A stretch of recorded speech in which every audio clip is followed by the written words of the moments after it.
I don't think this was a big surprise. Having attended trial, the FTC really put on pretty strong evidence showing that in thousands of local markets across the United States, that the combination of these two companies would really limit available supermarkets and grocery shopping for consumers such that it could increase prices, reduce quality, reduce innovation, et cetera. And, that's how this is looked at. Thousands of little mergers all over the country because people don't go very far for groceries, right? They don't have a lot of options. Yeah. So here, I haven't had a chance to really dig into the decision, but the judge apparently said, yes, the FTC did carry their burden of showing that this creates undue concentration and could cause harm to many markets.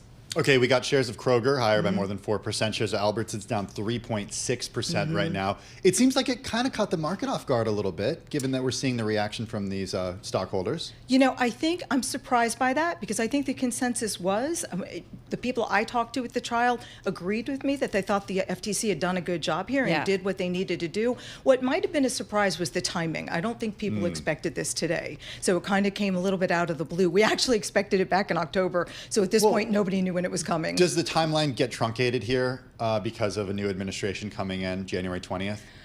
No, I don't think so, because I think this was already very delayed. Based on what we've seen with other decisions in cases like this, it really should have come out in October or November. So this was a late decision. We expected it earlier.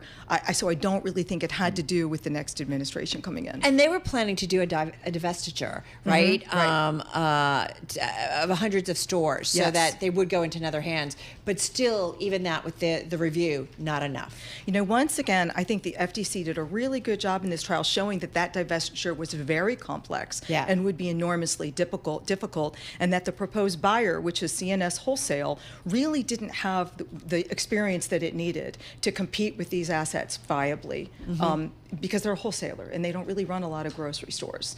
And that's the problem. They really need to be able to take 600 stores when they have very few to start and be able to operate them quickly. This is what the FTC is supposed to do, right? Exactly. If about the consumer being harmed. And we are spoiled in an area where we can shop with a lot of different places, either walk to a store or order and so on and so forth. I was going to say online grocery delivery. You can, look, we live in an area that has a high concentration of this. It's different than a lot of parts of the country that don't have that availability. And that's kind of my point, right? That it's not that case. And I think it's not always, it's a little bit apples to oranges in some ways because it can cost more to do that. And so it's not necessarily an option for everybody, right, in all parts of the country. The companies made a very good argument, I think. They tried to make a good argument, I should say, that there were a lot more options, that you should think of Costco, you should think of dollar stores, you should think of online groceries. Right. But the FTC said, no, you really have to look at where you can go that's close to your house, where you can get all your staples at a fairly low price,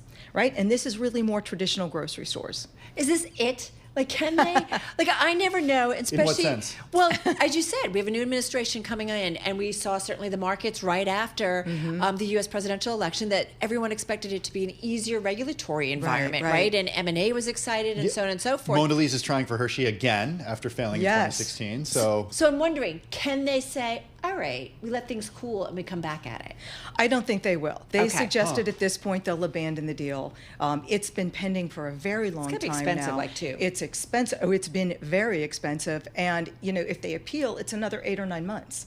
And they can't close the deals. I think at this point they'll probably walk away. Good news for the suppliers to the grocery stores who don't have to deal with as big of a conglomerate to get price pressure. I would think so. That was part of the argument, that we'd be able to compress prices, push down prices from the companies that supply us. And one of the arguments the FTC made is that what happens then is that you have consolidation upstream. You have consolidation with some of those big suppliers to the grocery stores, and those are already industries that are too consolidated, like agriculture.